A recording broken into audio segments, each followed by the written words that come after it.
ನಮಸ್ಕಾರ. ಮೆಗಾ ಸುದ್ದಿ ವಿಶೇಷ ಕಾರ್ಯಕ್ರಮಕ್ಕೆ ಸ್ವಾಗತ. ನಾನು ಹೇಮಕುಮಾರ್.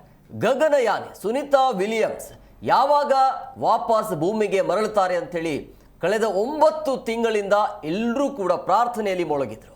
ವಾಪಸ್ ಸೇಫ್ ಆಗಿ ಲ್ಯಾಂಡ್ ಆದರೆ ಸಾಕು ಅಂತೇಳಿ. ಸೊ ಆ ಕ್ಷಣ ಬಂದಿದೆ.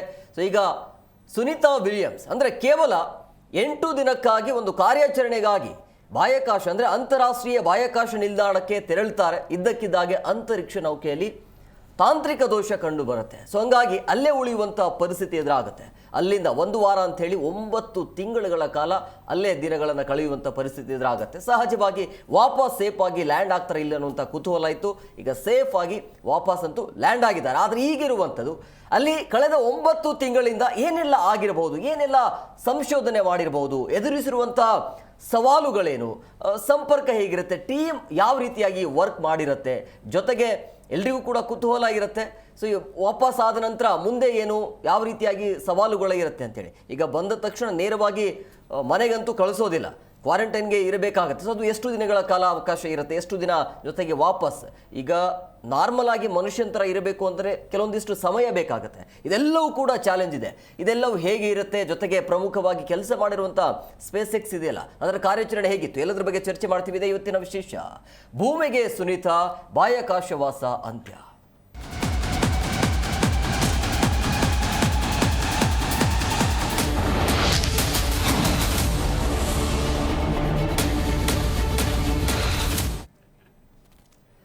ಬರೋಬ್ಬರಿ 9 ತಿಂಗಳ ಆದ ನಂತರ ಬಾಹ್ಯಾಕಾಶ ವಾಸವನ್ನು ಅಂತ್ಯ ಮಾಡಿದ್ದಾರೆ ಸುನೀತಾ ವಿಲಿಯಮ್ಸ್ ಆ್ಯಂಡ್ ಟೀಮ್.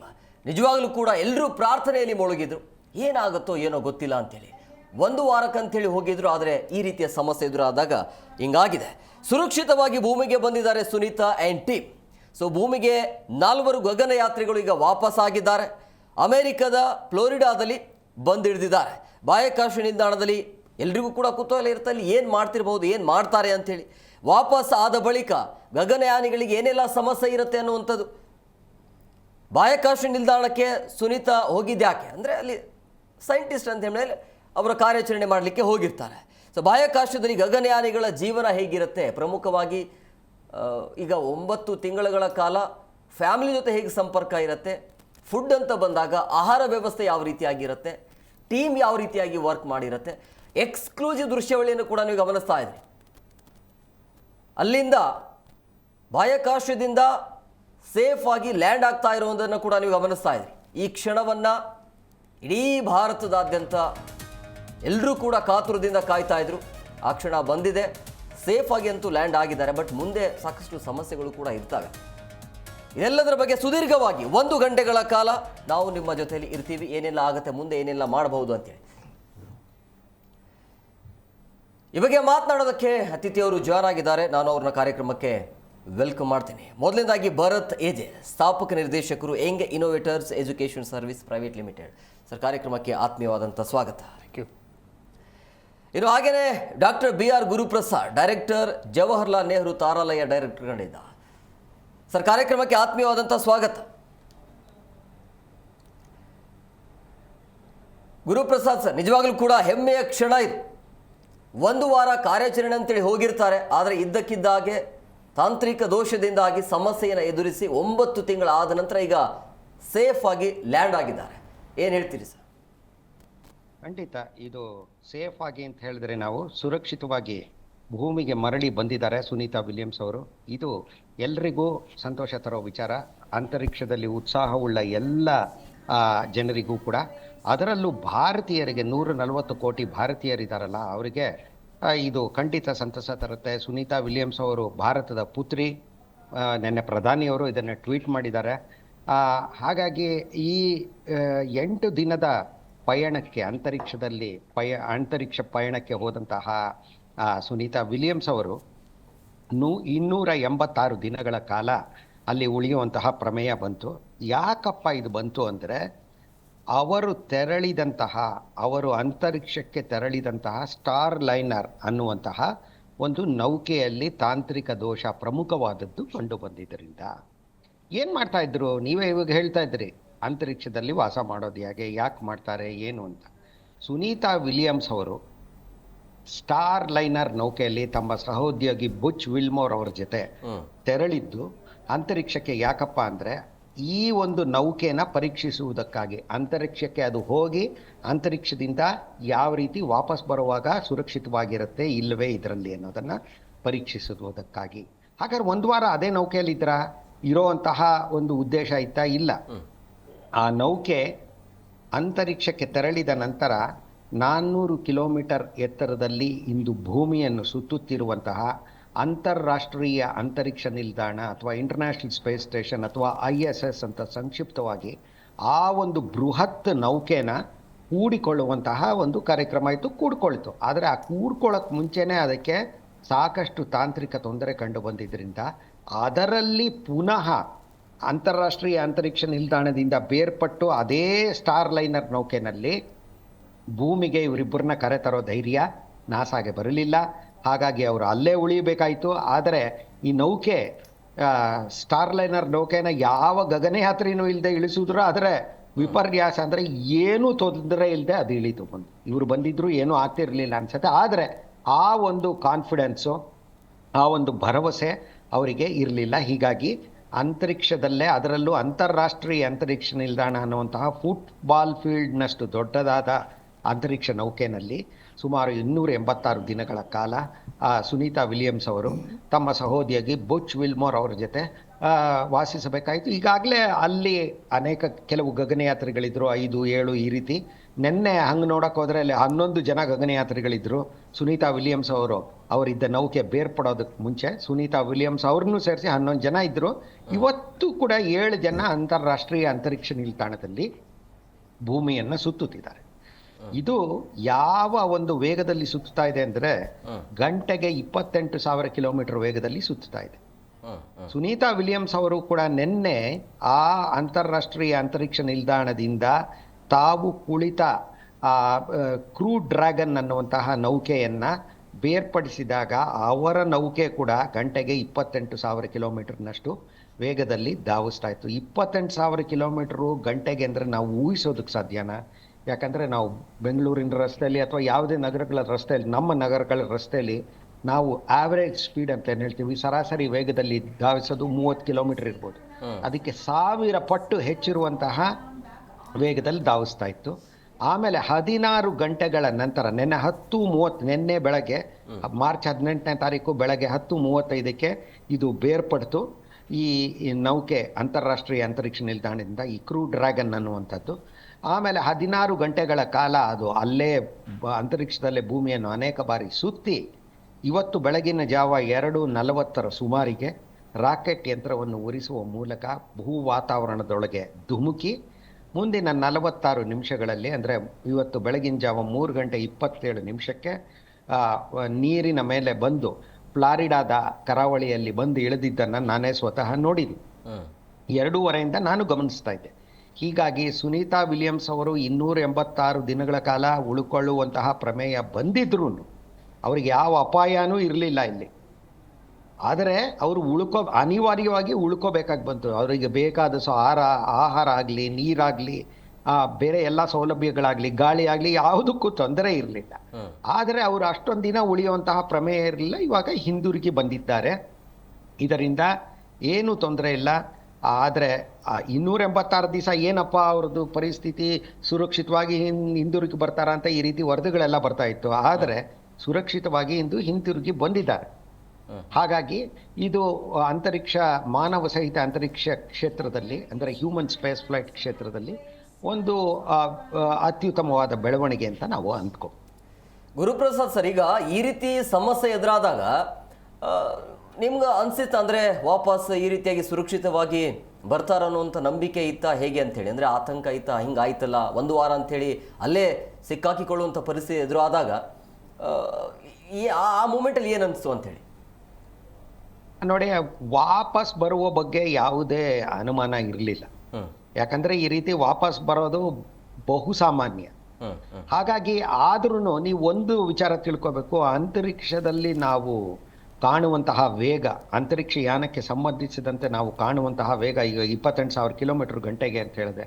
ಅಲ್ಲಿ ಕಾಣು ಬರುವಂತಹ ಬಲಗಳು, ಫೋರ್ಸಸ್, ಒತ್ತಡಗಳು, ಉಷ್ಣತೆ, ಇದನ್ನೆಲ್ಲ ಸಾಮಾನ್ಯ ಜೀವನದ ದೃಷ್ಟಿಯಿಂದ ನಾವು ಊಹಿಸೋದಕ್ಕೂ ಸಾಧ್ಯ ಇಲ್ಲ. ಇವಾಗ ಕ್ರೂ ಡ್ರ್ಯಾಗನ್ ಇವತ್ತು ಬೆಳಗ್ಗೆ 2:40ಕ್ಕೆ ತನ್ನ ರಾಕೆಟ್ನ ಉರಿಸಿ ವೇಗನ ಕಡಿಮೆ ಮಾಡ್ಕೊಂಡು ವಾತಾವರಣದೊಳಗೆ ಧುಮುಕಿ 46 ನಿಮಿಷಗಳಲ್ಲಿ ಭೂ ವಾತಾವರಣದ ತಳಭಾಗನ ತಲುಪೋ ಅಷ್ಟೊತ್ತಿಗೆ ಆ ಮಧ್ಯದಲ್ಲಿ ಅದರ ಉಷ್ಣತೆ 1650 ಡಿಗ್ರಿ ಸೆಂಟಿಗ್ರೇಡ್ನಷ್ಟು ಏರಿತ್ತು. ನಾವು ತಡ್ಕೊಳಕ್ಕಾಗತ್ತಾ ಇಂಥದ್ದು? ಆದರೆ ನೋಡಿ, ಆ ನೌಕೆ ತಡ್ಕೊಳ್ತು. ಆ ರೀತಿ ಅದನ್ನು ನಿರ್ಮಾಣ ಮಾಡಲಾಗಿದೆ.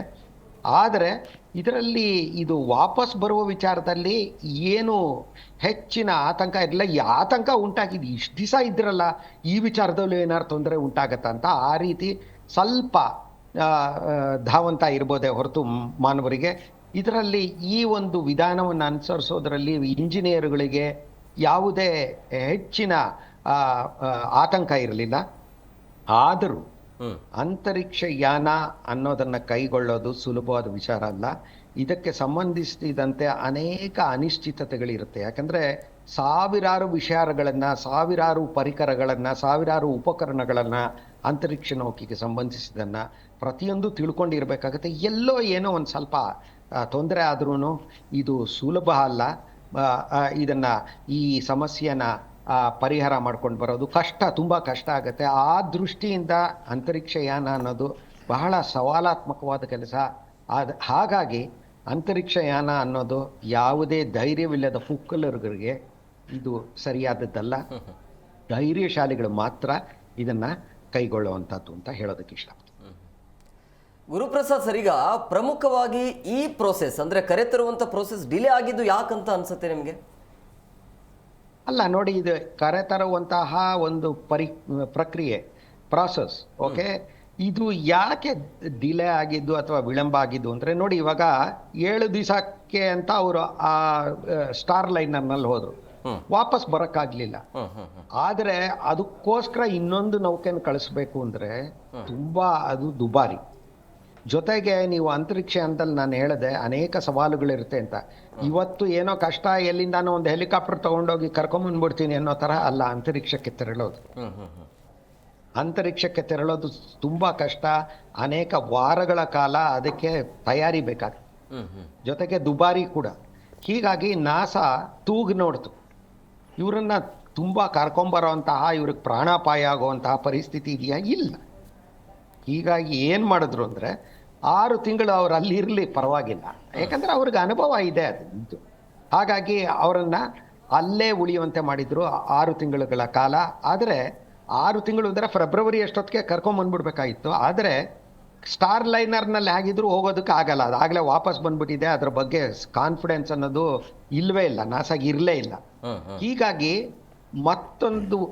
ಮತ್ತೊಂದು ಬಗೆಯ ನೌಕೆನ ಇವ್ರನ್ನ ಕರ್ಕೊಂಬರೋದಕ್ಕೆ ಕ್ರೂ ಡ್ರ್ಯಾಗನ್ನ ಕಳಿಸ್ಬೇಕು ಅಂದರೆ ಅದನ್ನು ಈ ಫೆಬ್ರವರಿನಲ್ಲಿ ಕಳಿಸ್ತೀವಿ ಅಂತ ಅಂದ್ಕೊಂಡಿದ್ರು.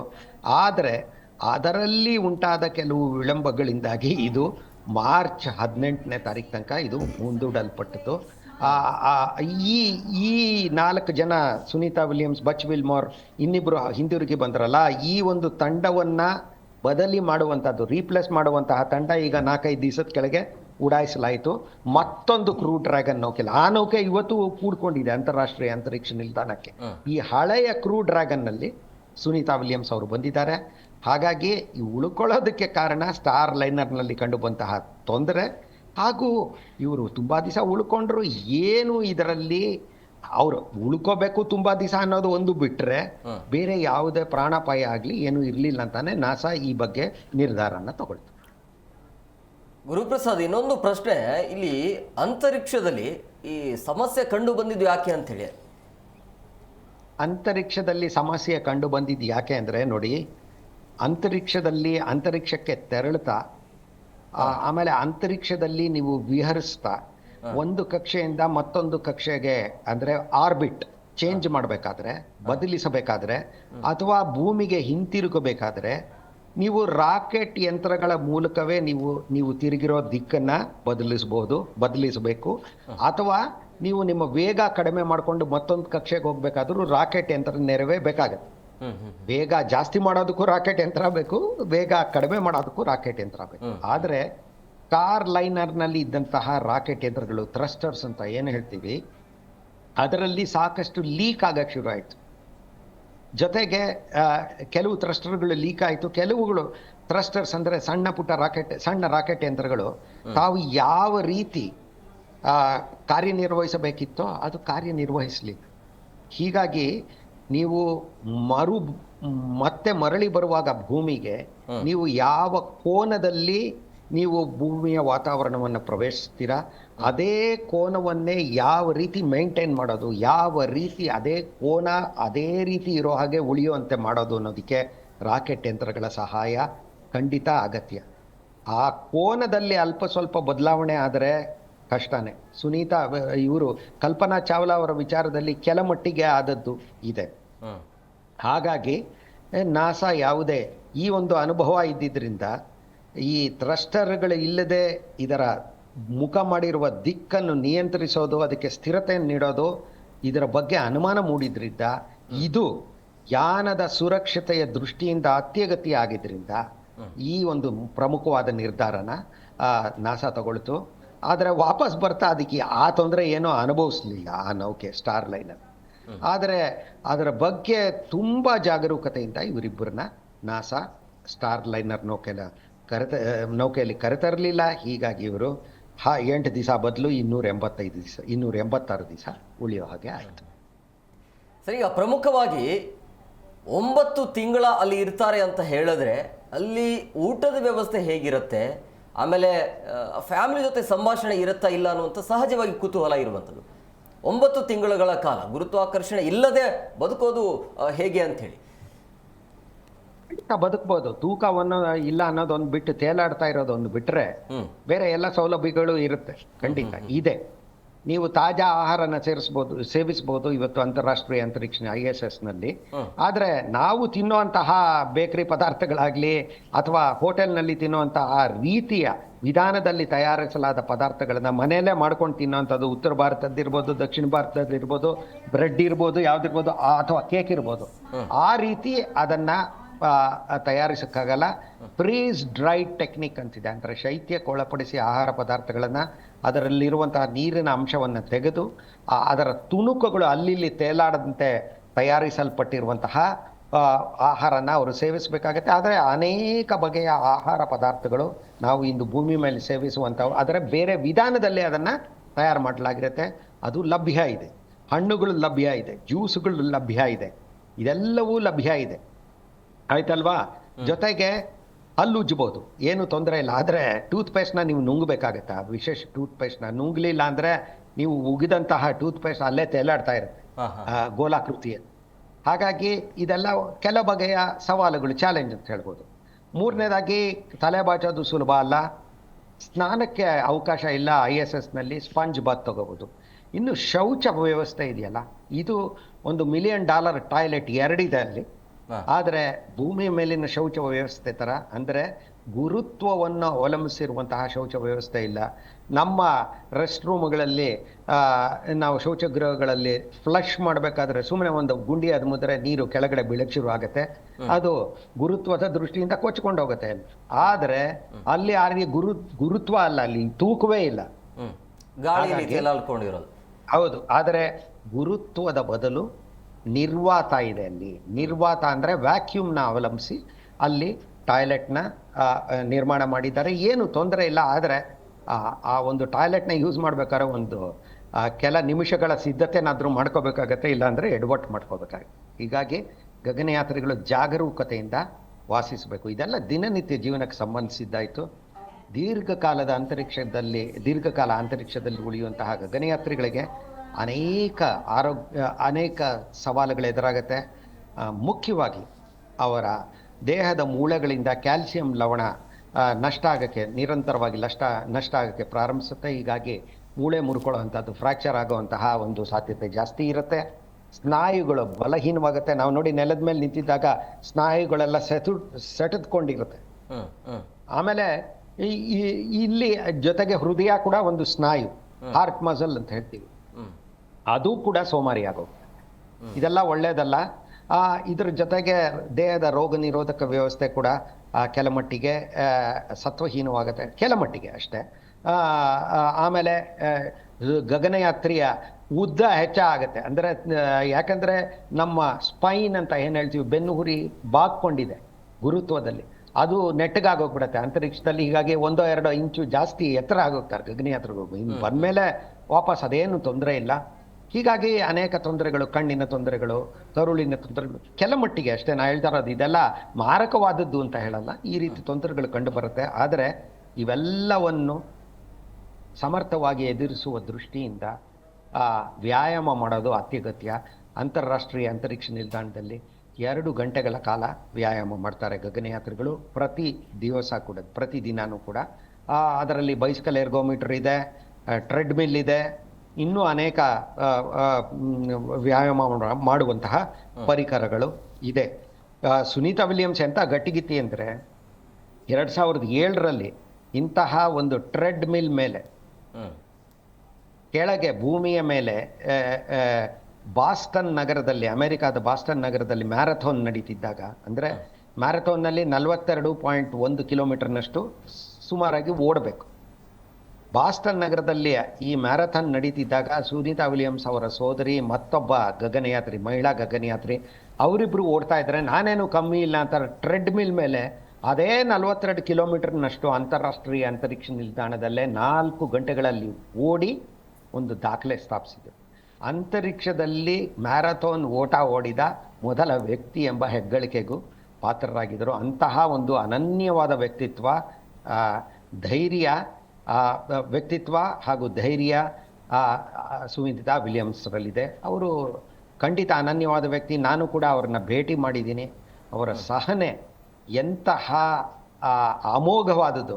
ಭಾಳ ಎಚ್ಚರಿಕೆಯಿಂದ ಇದನ್ನು ಬಳಸ್ತಾ ಇದ್ದೀನಿ. ಇದು ಎಂಥದ್ದು ಅನ್ನೋದು ನನಗೆ 2007ರಲ್ಲೇ ನನಗೆ ಅರಿವಾಯಿತು. ಯಾಕಂದರೆ 60-70 ಜನ ಹಸ್ತಾಕ್ಷರ ಕೇಳ್ತಾ ಇದ್ರು. ಯಾವುದು ಬೇಜಾರು ಮಾಡ್ಕೊಳ್ದೆ ಹಸ್ತಾಕ್ಷರ ಪ್ರತಿಯೊಬ್ಬರಿಗೂ ಕೊಡ್ತಾಯಿದ್ರು, ನಗ್ನಗ್ತಾನೆ ಕೊಡ್ತಾಯಿದ್ರು. ನಾನು ಅಂದ್ಕೊಂಡೆ ಏನಪ್ಪ ಎಂತಹ ಸಹನೆ ಈ ಮಹಿಳೆಗೆ ಅಂತ. ಆ ಸಹನೆ ಇವಾಗ ಇಡೀ ಜಗತ್ತಿಗೆ ಗೊತ್ತಾಗಿದೆ. 8 ದಿವಸದ ಬದಲು 286 ದಿವಸ ಅವರು ಪಯಣ ಮಾಡಿ ಸುರಕ್ಷಿತವಾಗಿ ಬಂದಾಗ ಇವರು ಒಬ್ಬ ಅನನ್ಯ ವ್ಯಕ್ತಿ ಅಂತ ಹೇಳೋದಕ್ಕೆ ನನಗೆ ಯಾವುದೇ ಸಂಕೋಚ ಇಲ್ಲ. ಇಂತಹ ಒಬ್ಬ ವ್ಯಕ್ತಿ ಭಾರತದ ಮಗಳು ಅಂತ ಹೇಳ್ಕೊಳ್ಳೋಕ್ಕೆ ಭಾರತೀಯನಾಗಿ ಕೂಡ ನನಗೆ ಹೆಮ್ಮೆ ಆಗುತ್ತೆ. ಇದರ ಜೊತೆಗೆ ಸರ್, ಪ್ರಮುಖವಾಗಿ ಒಬ್ಬ ಯಶಸ್ಸಿನ ಪುರುಷನ ಹಿಂದೆ ಮಹಿಳೆ ಇರ್ತಾಳೆ ಅನ್ನೋದನ್ನ ಕೇಳ್ಪಟ್ಟಿದ್ವಿ. ಬಟ್ ಅದು ಈ ಕೇಸ್ ಅಂತ ಬಂದಾಗ, ಈ ವಿಚಾರ ಬಂದಾಗ ಅದು ಉಲ್ಟಾ. ಅಂದರೆ ಸುನೀತಾ ವಿಲಿಯಮ್ಸ್ ಅವರ ಬೆನ್ನ ಹಿಂದೆ ನಿಂತಿರೋದು ಗಂಡ, ಅವರ ಸಪೋರ್ಟಿಂದಾಗಿ ಇದೆಲ್ಲವೂ ಕೂಡ ಆಗಿರೋದು. ಖಂಡಿತ ವಿಲಿಯಮ್ಸ್ ಅನ್ನೋರು ಅವರ ಪತಿ, ಮದುವೆ ಆಗಿದೆ ಅವರಿಗೆ.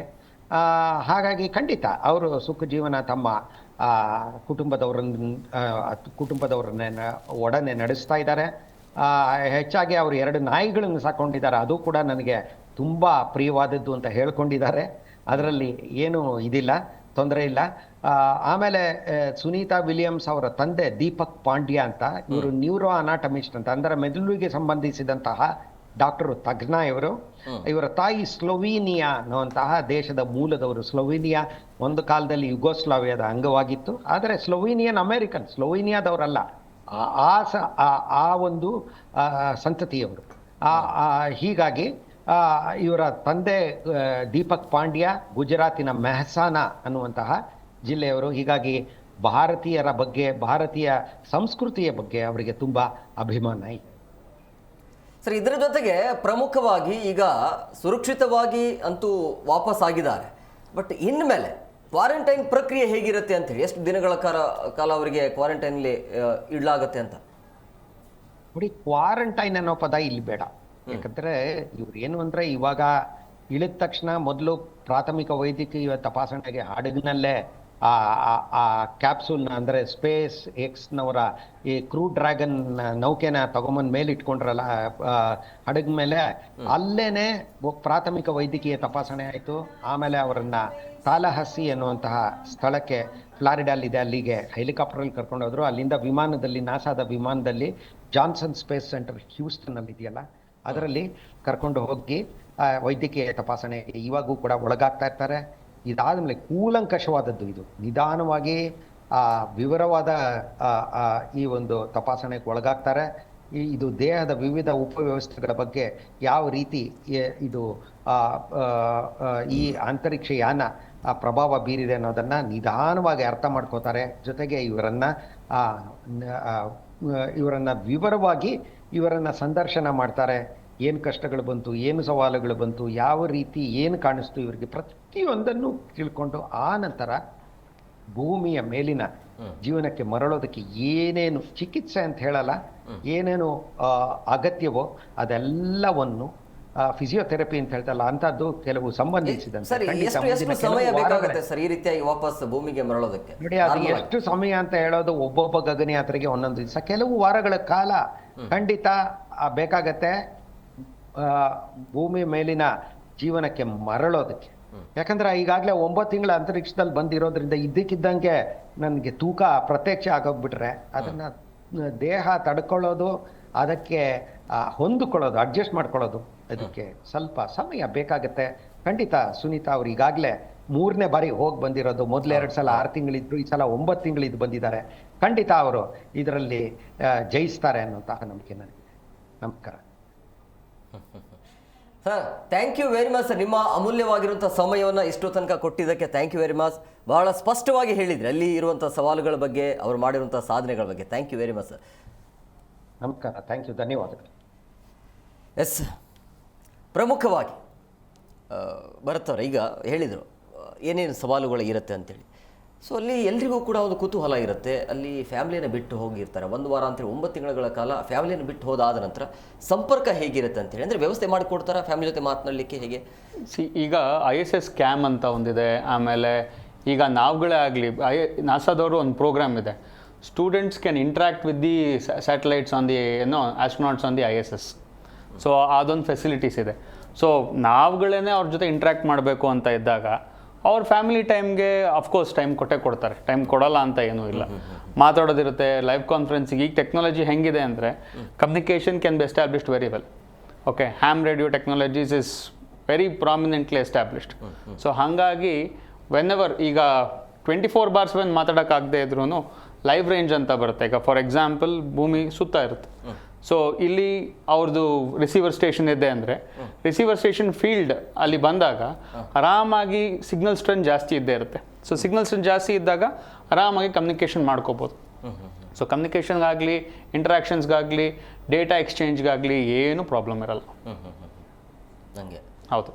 ಸೊ ಆ ಥರ ನಿಮಗೆ ಈಗ ಫಾರ್ ಎಕ್ಸಾಂಪಲ್ ಬರೀ ಇವ್ರದ್ದು ಕಮ್ಯುನಿಕೇಷನ್ ಅಷ್ಟೇ ಅಲ್ಲ.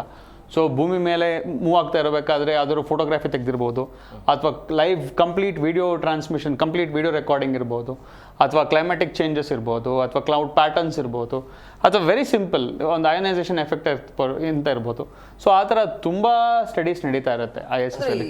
ಟೀಮ್ ವರ್ಕ್ ಹೇಗಿರುತ್ತೆ ಸರ್? ಗಗನಯಾನಿಗಳ ಟೀಮ್ ಇರುತ್ತಲ್ಲ, ಅದು ವರ್ಕ್ ಯಾವ ರೀತಿಯಾಗಿರುತ್ತೆ, ಹೇಗೆ?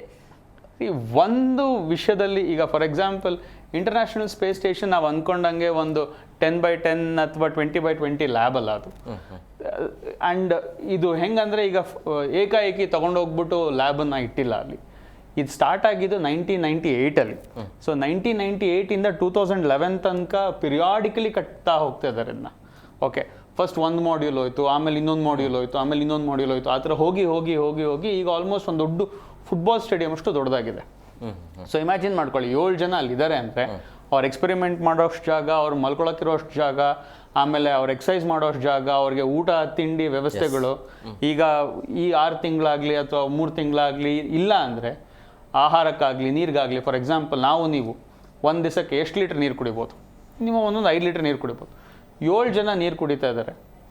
ಓಕೆ, 7 ಗಗನಯಾತ್ರಿಗಳಿದ್ದಾರೆ ಅಂದರೆ 7 ಜನ ನೀರು, ಅವ್ರಿಗೆ ಎಷ್ಟು ಲೀಟ್ರ್ ಬೇಕು? ಸೊ ಅಷ್ಟು ಸ್ಟೋರೇಜ್ ಬೇಕಾಗ್ಬೋದು, ಅಷ್ಟೇ ಗಾಳಿ, ಅಷ್ಟೇ ನೀರು, ಸೊ ಎಲ್ಲದೂ ಬೇಕಾಗತ್ತೆ.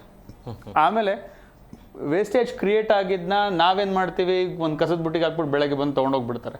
ಅದನ್ನ ಆ ಥರ ತೊಗೊಂಡೋಗೋಕ್ಕಾಗಲ್ಲ ನಾವು. ಆಮೇಲೆ ಸ್ಪೇಸ್ ತುಂಬ ವಾಸ್ಟ್ ಇದೆ ಅಂತ ಸ್ಪೇಸಲ್ಲಿ ವೇಸ್ಟ್ನು ಡಿಸ್ಕಾರ್ಡ್ ಮಾಡೋಕ್ಕಾಗಲ್ಲ.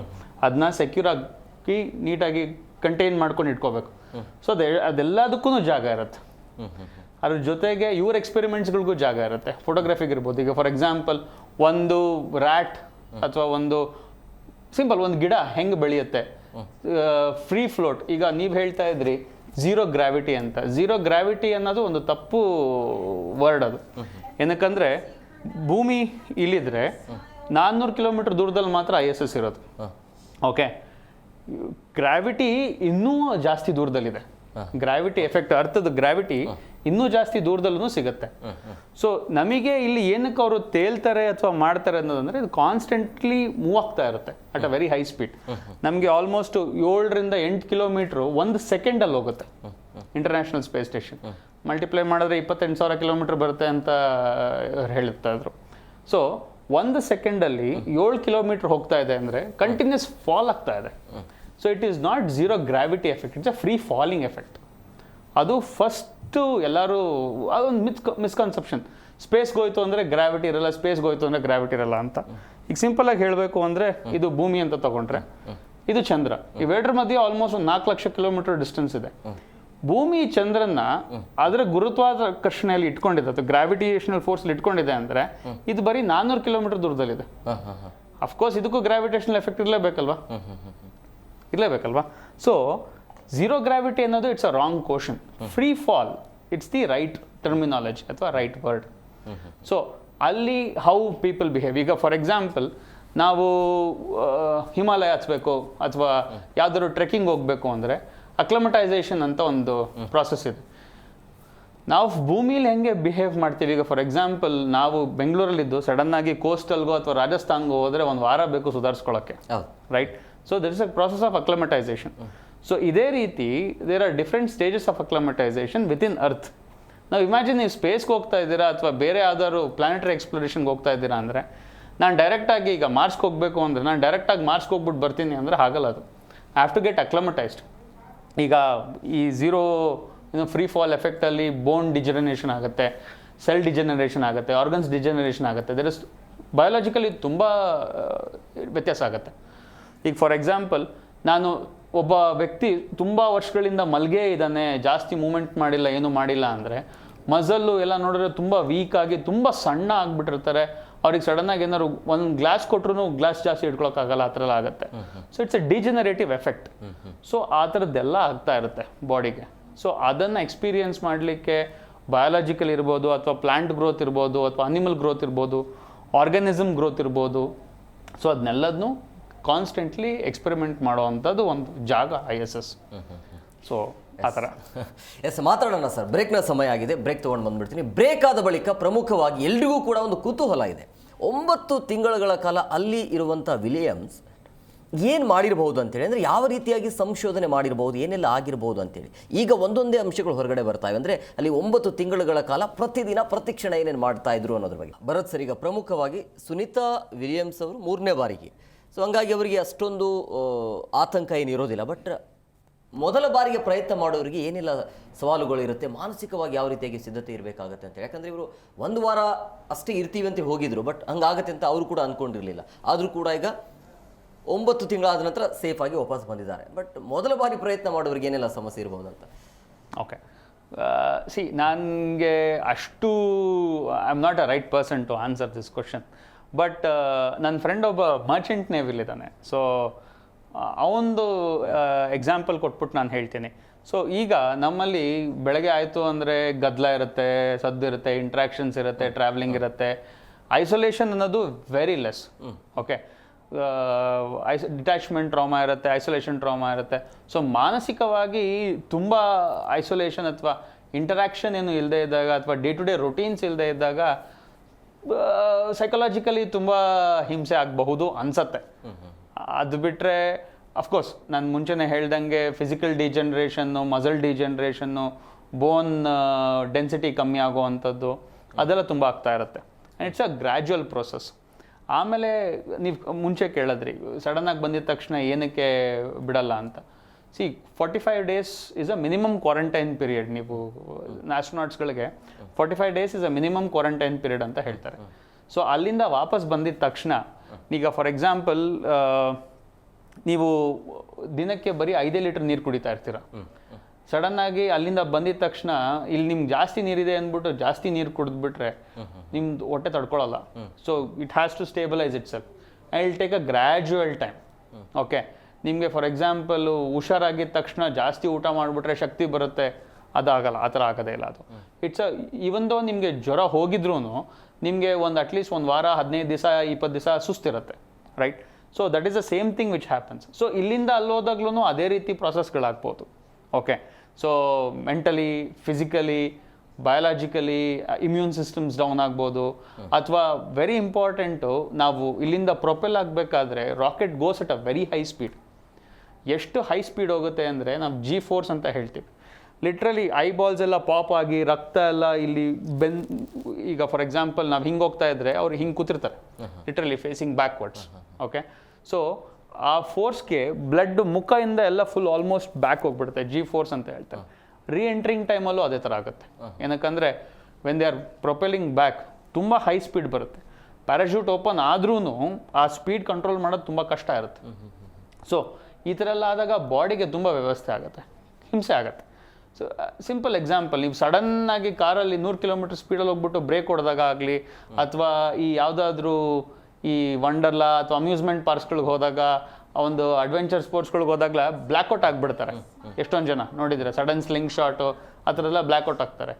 ನಾವು ಇಮ್ಯಾಜಿನ್ ಅಷ್ಟು ಪೀರಿಯಡಲ್ಲಿ, ಓಕೆ, ಈ ಥರದ್ದು ವ್ಯತ್ಯಾಸಗಳಾದಾಗ, ಓಕೆ, ನಿಮ್ಮ ಬಾಡಿ ಮೇಲೆ ಏನಾಗ್ಬೋದು? It's a same thing. ಅಂದರೆ ಎಷ್ಟು ವರ್ಷದ ತಯಾರಿ ಇರಬಹುದು ಅಂತ? It goes on. ಈಗ ಫಾರ್ ಎಕ್ಸಾಂಪಲ್ ನಮ್ಮ ಇಸ್ರೋದಲ್ಲಿ 4 ಜನ ಇಂಡಿಯನ್ ಆರ್ಮಿ ಅವ್ರನ್ನ ತಗೊಂಡು ಟ್ರೈನ್ ಮಾಡ್ತಾ ಇದ್ದಾರೆ. ಅವ್ರದ್ದು ಇರೋದು ಐ ಥಿಂಕ್ 2030 ಎಲ್ಲೋ ಇರೋದು. ಸೊ ಟ್ರೈನಿಂಗ್ ಶುರುವಾಗಿರೋದು ಇವಾಗಿಂದಾನೆ.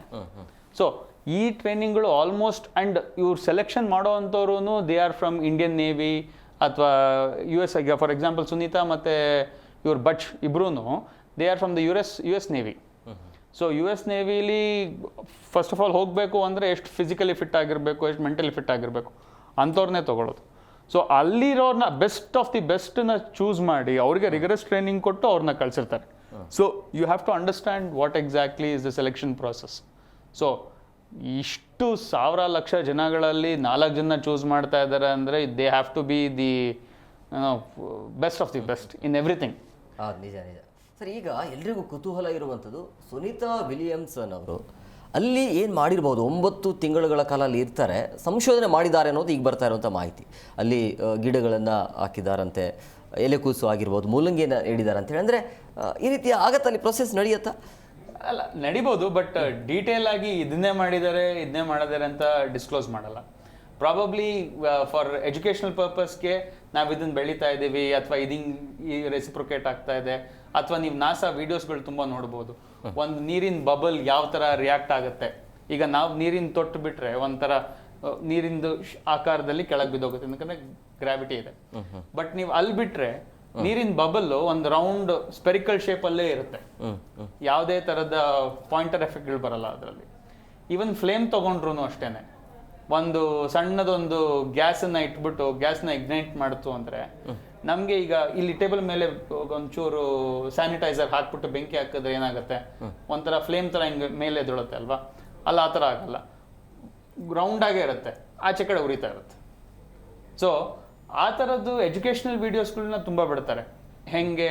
ನಾವು ಹೆಂಗೆ ಉಳ್ಕೋತೀವಿ, ನಾವು ಎಕ್ಸಸೈಸ್ ಪ್ರೋಸೆಸ್ ಏನು, ಲೈಫ್ ಇನ್ ISS ಅಂತ ತುಂಬ ವೀಡಿಯೋಸ್ಗಳಿದೆ. ನೀವು ನಾಸಾ ಚಾನಲ್, ಯೂಟ್ಯೂಬ್ ಚಾನಲಲ್ಲೇ ಬಿಟ್ಟಿದ್ದಾರೆ ಲೈಫ್ ಇನ್ ISS ಅಂತ. ಸೊ ಅಲ್ಲೇನೇನು ಮಾಡ್ತಾರೆ, ಆಮೇಲೆ ಫೋಟೋಗ್ರಫಿ ಹೆಂಗಿರುತ್ತೆ, ಅಥವಾ ಯಾವ್ದಾದ್ರು ಕಾಮೆಂಟ್ ಬರ್ತಾ ಇತ್ತು ಅಂದರೆ ಔಟರ್ ಸ್ಪೇಸಿಂದ ಹೆಂಗೆ ಕಾಣುತ್ತೆ, ಅಥವಾ ಯಾವ್ದಾದ್ರು ಆಬ್ಜೆಕ್ಟ್ ಇತ್ತು ಅಂದರೆ ಹೆಂಗೆ ಕಾಣುತ್ತೆ. ಸೊ ಆ ಥರದ್ದೆಲ್ಲ ತುಂಬ ನಡೀತಾ ಇರುತ್ತೆ. So there is one particular segment which is left for public.